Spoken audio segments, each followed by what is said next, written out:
ама реалноста е, ве молам, реалноста е драматична. Млад човек, ве разбирам, но нешто да ви кажам. Мислам дека дури на владата не треба да ја пријатно, не на министерката, кога слуша вакви фалби. Последниот извештај на Комисијата во Британија за нарушената поделба на власта вели: нужно е тензично партнерство меѓу владата и парламентот. Тоа важи и за нас. Како велите во поезијата, дека правото на образование било остварено и правото на здравје. Видете, членот 44 од Уставот вели дека образованието му е секому достапно под еднакви услови. Во Уставот основното е задолжително и бесплатно, со Законот за средно образование и средното образование. Овде гледате вие дека во решенијата на овој предлог, во кој се исклучени самите, знаеме, над 40.000 луѓе, дека тоа е реализирано еднакво право? Не, не. Споменувате студии, ај што ги нема имењата, но дали сте ги виделе вие студиите? Во секоја студија има прво еден општел, потоа има компаративни искуства и потоа има студии на случај специфични. Што кажува нашата студија на случај, што ја нема овде? Ја нема.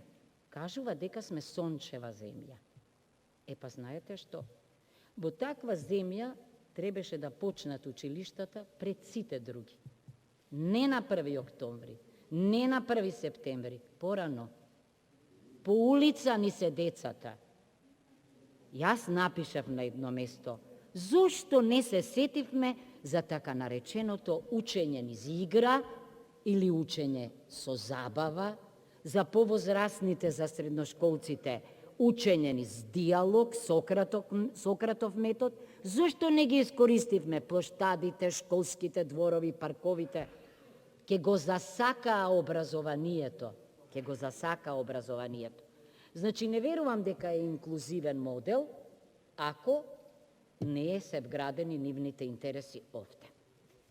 Друго, ке завршам. Значи, во законот има член кој што се однесува на воннаставните активности. За тие воннаставни активности, повторувам, нашиот амбиент е идеален.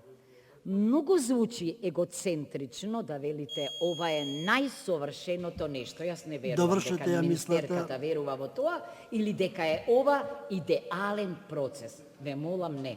Подобро е ние овде да мониторираме, а потоа и надвор, ама од вашата дискусија не гледам спремност како да се во симбиоза владата и парламентарното мнозинство, а тоа е опасно за демократија.